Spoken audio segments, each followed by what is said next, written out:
Bienvenue à tous. Alors nous voici en période de BPF, hein. J'ai le téléphone qui s'affole, tout le monde me demande comment on fait, qu'est-ce qui se passe, est-ce que je dois faire mon BPF?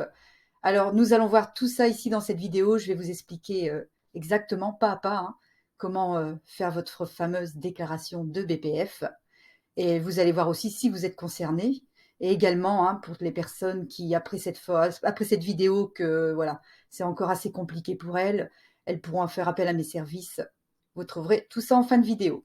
C'est parti. Que dit la loi au niveau de la déclaration du BPF? Alors, selon l'article 63-52-11, hein, vous pouvez toujours aller voir, les organismes de formation doivent transmettre un bilan pédagogique et financier chaque année au service administratif concerné. Donc ici, ça se passe sur le compte MAF. Petit rappel, hein, il y a une caducité, c'est-à-dire la déclaration d'activité peut être annulée si vous ne faites pas la déclaration de BPF ou si vous déclarez 0 formation durant les 12 mois. Donc c'est simple, hein, le numéro sera annulé, il ne vous restera plus qu'à tout recommencer, vous perdrez le droit d'exercer votre formation de formateur. La déclaration du BPF concerne toutes les personnes qui ont eu leur numéro de déclaration d'activité en 2022 et antérieur à cette date également, mais pas que. C'est-à-dire si vous avez eu, j'ai eu quelques questions, si vous avez eu votre numéro de NDA, on va dire en décembre 2022 et qu'il vous reste une semaine d'activité, oui, il faut déclarer. En fait, le BPF est basé sur l'exercice comptable. Donc sur la plateforme, si vous avez déclaré l'exercice comptable du 1er janvier 2022 au 31 décembre 2022, vous devez quand même déclarer, même si vous avez eu votre NDA à la fin de l'année. Le sommaire de cette vidéo: première partie, comment se connecter à MAF; deuxième partie, les données de votre OF; troisième partie, déclaration du BPF; et en dernier, la prestation. Allez, tout de suite, rendez-vous sur le compte MAF. Vous utilisez l'adresse que je vous ai glissée en bas de la vidéo. Vous atterrissez ici, vous rentrez votre adresse mail et votre mot de passe. Si vous avez suivi un accompagnement avec moi, je vous l'ai fourni en fin de prestation en espérant que vous l'ayez gardé. N'oubliez pas, je ne garde pas vos données personnelles, donc c'est effacé.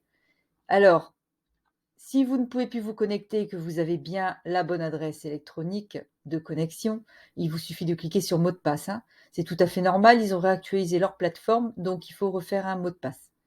Si par contre, vous ne pouvez plus du tout y accéder parce que vous avez perdu vos données, il suffira de cliquer sur se créer un compte, vous rentrez votre SIRET et ensuite vous suivez la démarche, ça met quelques minutes, c'est très rapide et très facile. Et là, vous allez pouvoir de nouveau vous connecter. Il y a des chances que vous deviez utiliser une nouvelle adresse mail. Alors, vous voici sur votre plateforme. C'est possible que vous atterrissiez sur cette page-ci. Si c'est le cas, il vous suffira de cliquer sur mon activité de formation pour accéder directement à mon bilan pédagogique. Sur la plateforme ici à gauche, vous avez l'accueil. Vous allez retourner sur cette page-ci. Vous avez mon organisme de formation. Vous allez retrouver les données de votre organisme. C'est là que vous allez pouvoir les modifier, comme le numéro de téléphone, votre code NAF. Vous irez voir, il y a quelques petites données à modifier au cas où. Ici, accès à mon BPF. Et par ici, pareil, hein. Un accès ici si vous devez joindre l'adresse pour leur poser une question. Et là, il y a une petite aide. En haut à droite, pareil, vous allez pouvoir accéder aux données de votre organisme pour toujours pouvoir changer quelques données. Alors, pour des raisons de confidentialité, je ne vous montre pas ces pages-là pour garder les données de mon client. Voilà, en rentrant sur la plateforme, je vais directement au cadre B, hein, toujours pour garder confidentielles les données de mon client. Donc, ce sera dans le cadre A, vous avez les données de votre organisme. Alors, le cadre B, vous retrouvez la date du début de l'exercice comptable. Donc, hein, si vous avez déclaré votre activité en 2022, voilà, l'exercice comptable va de janvier 2022 à 31 décembre 2022. Vous ne bougez pas ça, vous ne modifiez rien du tout, vous laissez tel quel. Le cadre C. Allez, c'est ici que vous allez pouvoir mettre votre chiffre d'affaires. Alors, ça concerne que les produits de formation, c'est-à-dire les formations et les produits de formation. Par exemple, si vous vendez des dictatels pour des formations, ça fait partie de ce chiffre d'affaires-là. Donc, vous allez cliquer sur modifier.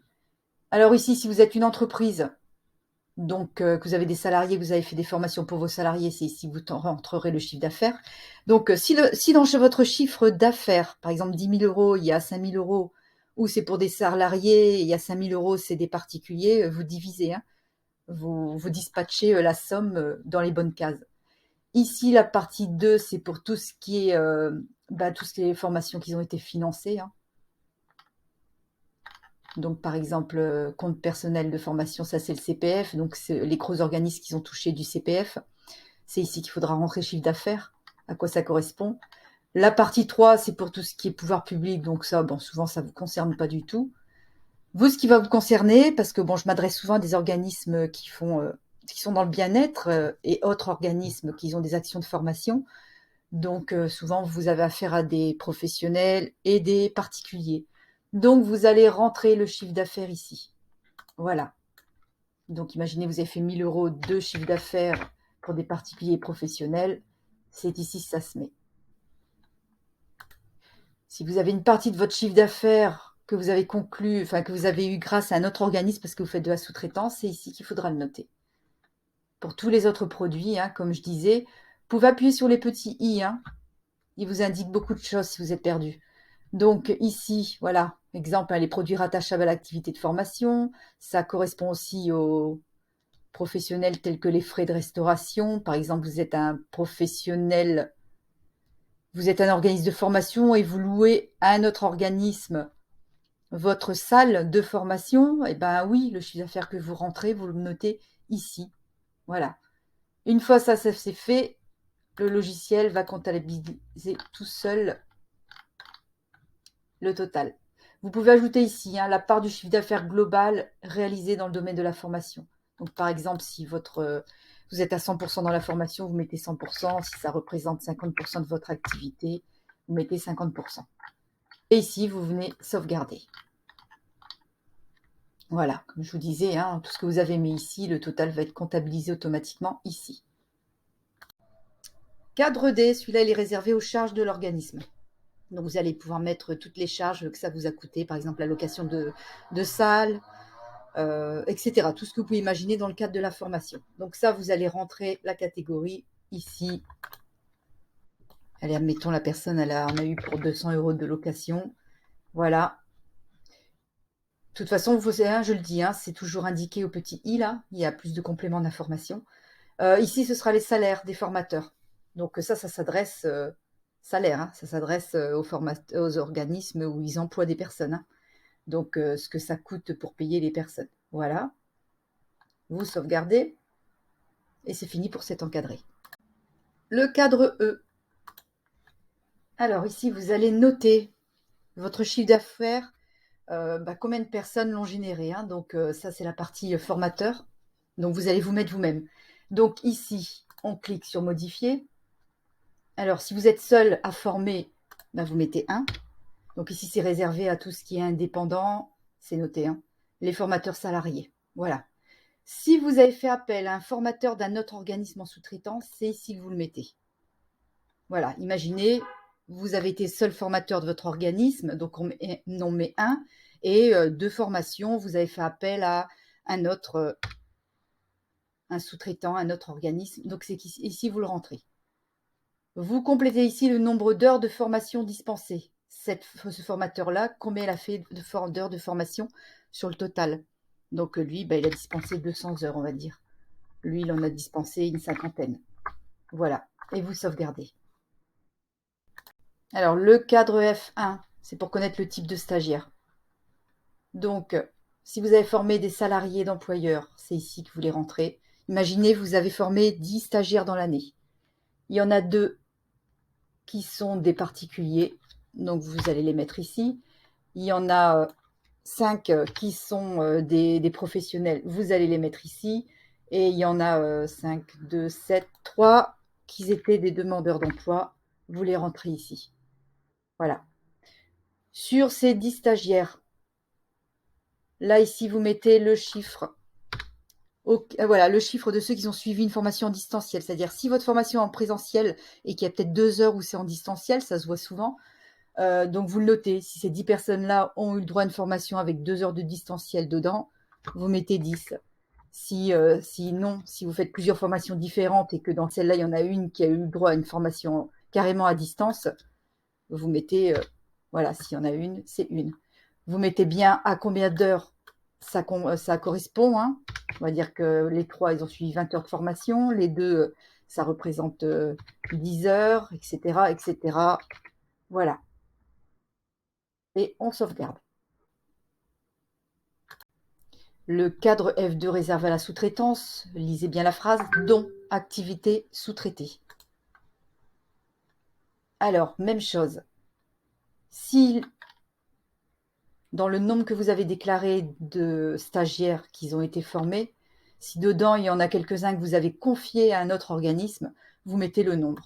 Ok, j'en ai confié à un autre organisme pour 8 heures de formation. Voilà, on sauvegarde. F3.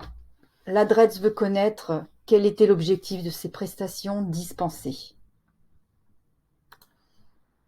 Alors, si vous avez formé par exemple 10 stagiaires sur l'année, dedans, il y en a un, alors on clique sur modifier, dedans il y en a un que c'était une certification professionnelle CPF. Voilà. Vous l'ajoutez ici. Vous regardez. Hein. Là, visant à obtenir... alors, si c'est... Voilà. C'était une formation visant à une certification, mais non enregistrée au CNP, au CNCP, pardon. C'est le CPF aussi. Voilà. S'il y en avait un là-dedans, vous mettez un. Autre professionnel. S'il n'y en a aucun, ça correspond à aucun. Alors, vous, ce sera souvent votre cas dans le secteur du bien-être et les actions de formation, comme on entend beaucoup parler en ce moment. Donc, ce sera souvent dans cette case ici, la case D, hein, que vous allez rentrer tous vos apprenants. Donc, ça me précise bien, comptabiliser le nombre de stagiaires et le nombre d'heures dispensées à l'ensemble des stagiaires qui ont suivi des formations ne se classant pas dans celles mentionnées aux lignes A, B et C. Hein, A, B et C. Si ça ne rentre pas là-dedans, donc vous, il y a des grandes chances qu'il n'y ait aucune certification sur vos formations. Donc, tout rentrera ici.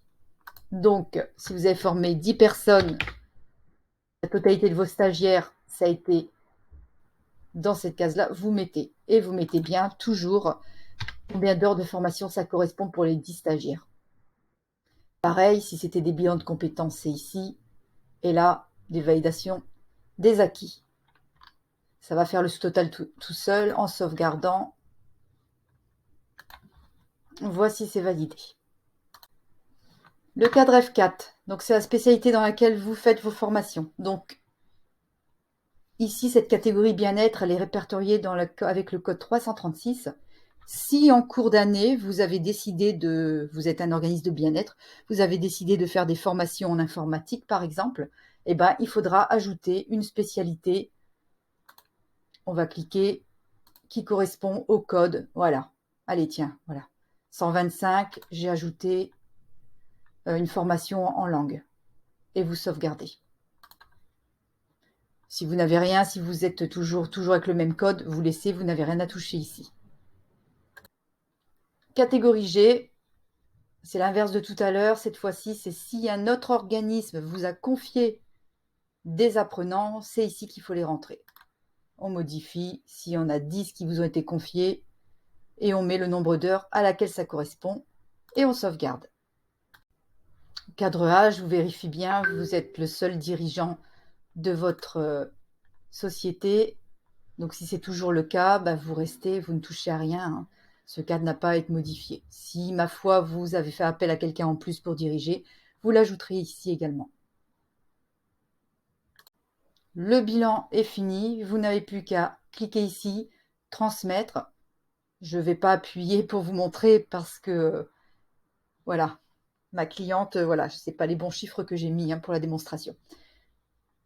Donc, et vous allez pouvoir télécharger votre BPF ici sur la même plateforme pour en garder un exemplaire.